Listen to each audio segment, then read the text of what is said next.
सभी मतदाताओं का बहुत बहुत धन्यवाद और आभार प्रकट करना चाहता हूं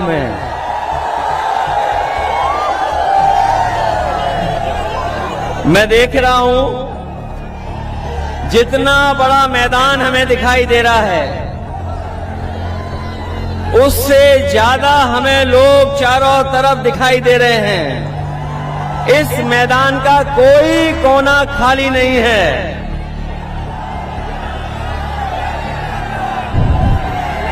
घोसी विधानसभा के मतदाताओं ने मन बना लिया है। जो पलायन करने वाले हैं, जिन्होंने पलायन किया है और लोकतंत्र में जो वोट का विश्वास तोड़ा है, इस बार घोसी विधानसभा की जनता उन्हें सबक सिखाने जा रही है।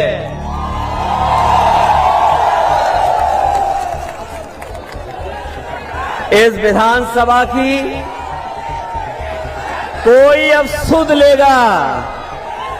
इस विधानसभा की सुध लेने वाला अगर कोई है तो वो सुधाकर,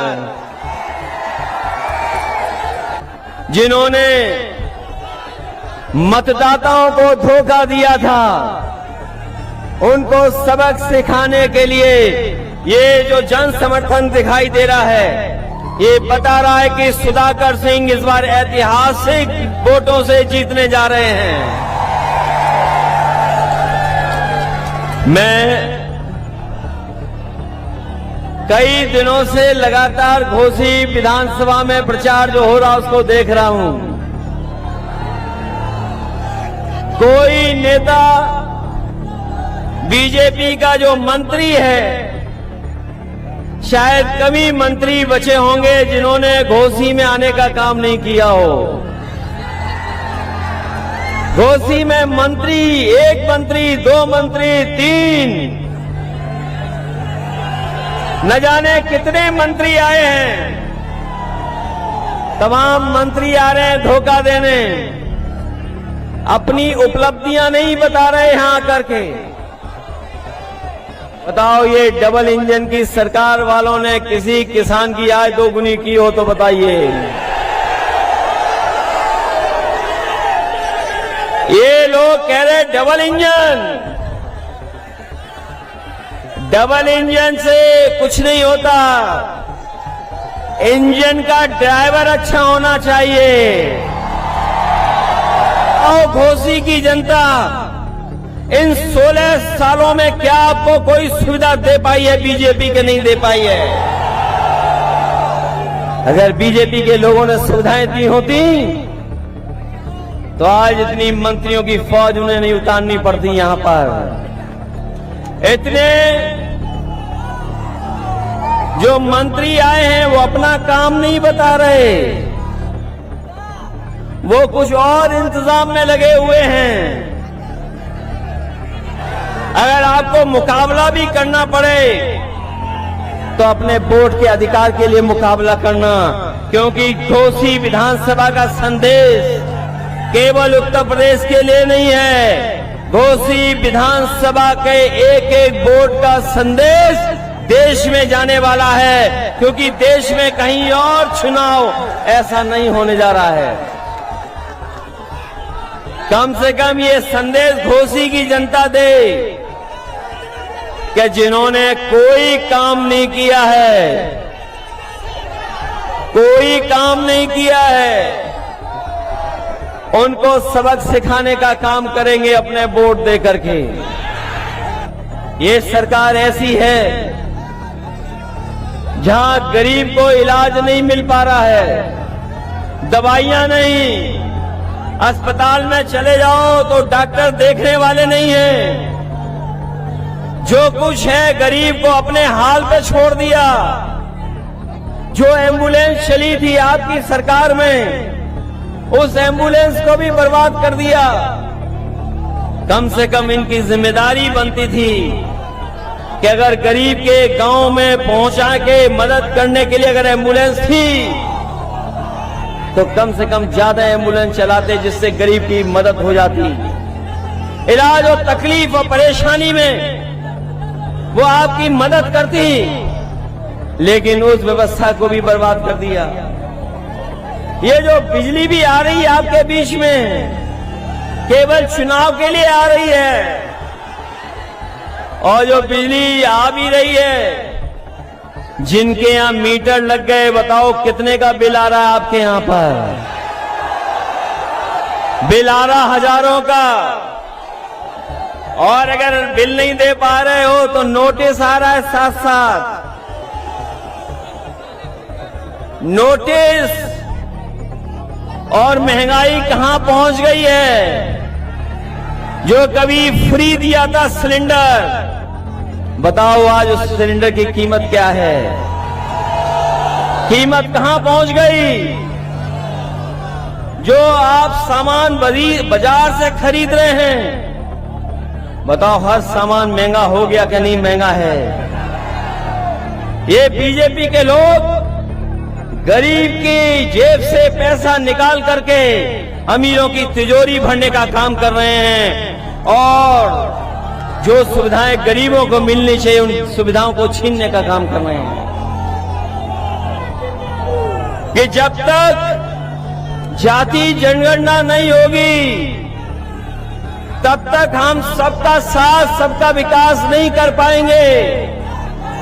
ये जो लोग सबका साथ की बात कर रहे हैं, वो सबके बीच में गैर बराबरी नहीं खत्म करना चाहते, और जब तक गैर बराबरी नहीं खत्म होगी, जब तक जाति जनगणना नहीं होगी, तब तक हम समाज में बराबरी कैसे लाएंगे? इसलिए समाजवादी पार्टी और समाजवादी पार्टी के हमारे साथी, जो सपना देखा था बाबा साहब भीमराव अम्बेडकर जी ने, जो सपना देखा डॉक्टर राम मनोहर लोहिया जी ने, और जो संघर्ष का रास्ता दिखाया नेताजी ने, उसी रास्ते पे चल करके हम लोग उस प्रदेश और देश में बदलाव लाना चाहते हैं। जो लोग समझदार होंगे, जो अखबार पढ़ते हैं, वो जानते होंगे कि बीजेपी की सरकार लगातार संविधान की धज्जियां उड़ा रही है। जो संस्थाएं संवैधानिक हैं, जिन संस्थाओं से हमें न्याय की उम्मीद है, उन संस्थाओं को भी ये हस्तक्षेप कर करके बर्बाद करना चाहते हैं। इसलिए ये घोसी का चुनाव, जहां केवल एक विधानसभा का है, लेकिन ये संदेश पूरे देश में देने जा रहा है, पूरे देश को संदेश देगा। बीजेपी कितने भी हथकंडे अपना ले, लेकिन जनता के सामने कोई चीज टिक नहीं सकती है। अगर जनता ने मन बना लिया तो जनता के फैसले को कोई बदल नहीं सकता। इसलिए प्रदेश के मुख्यमंत्री सदन में कह रहे थे कि हमने 100 में सबको नौकरी दे दी, केवल 4 बेरोजगार हैं। बताओ कोई बीजेपी के इन आंकड़ों पे भरोसा कर लेगा कि जहां ये कहते हो कि हमने सबको नौकरी रोजगार दे दिए, 100 में केवल 4 रोजगार बचे हैं? ये इनके आंकड़े कहते हैं। जब हम उनसे पूछते हैं कि 15 साल से ऊपर वाले नौजवान जो पढ़ना चाहते हैं, लिखना चाहते हैं, उनके रोजगार नौकरी का इंतजाम हो जाए, तो सरकार न जाने किस तरह की बात करती है। आज देश में और दुनिया में सबसे ज्यादा 15 साल से ऊपर वाली आबादी अगर कहीं दिखाई दे रही है तो वो आपके उत्तर प्रदेश में दिखाई दे रही है। जिसकी पढ़ाई की, नौकरी की, रोजगार का इंतजाम क्या होगा, लेकिन ये बीजेपी के लोग उनके भविष्य को अंधकार में डालना चाहते हैं। अभी जो जानकारी मिली है, 3000 प्राइमरी स्कूल ऐसे हैं जहां पर एक भी गरीब बच्चे ने दाखिला नहीं लिया, एडमिशन नहीं लिया है। 3000 ऐसे स्कूल हैं जिनमें कोई एडमिशन नहीं मिला, कोई लेने नहीं गया एडमिशन। क्या कोई कल्पना कर सकता है कि सरकारी स्कूल में बच्चे पढ़ने नहीं आ रहे हों और अगर बच्चे पढ़ भी लें तो उनके पास नौकरी नहीं है, रोजगार नहीं है।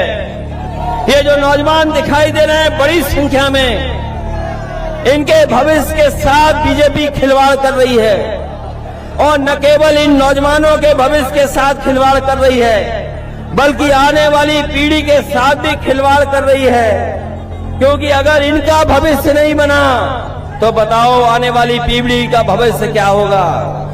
न इनके हाथ में नौकरी है, न रोजगार है, और क्या सपना दिखा रहे हैं कि अग्निवीर से फौज मजबूत हो जाएगी।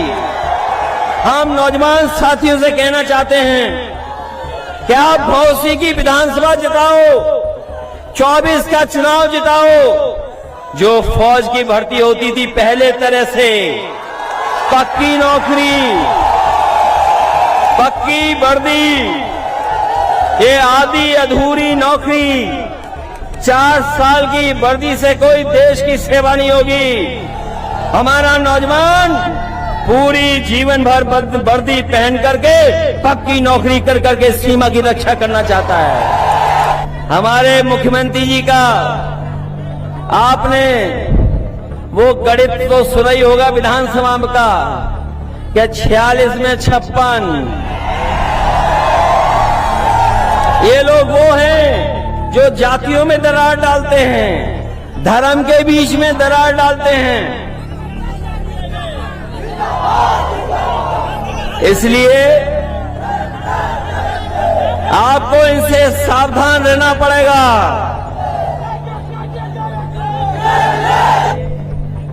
मैं जान रहा हूं बहुत जोश है यहां पर,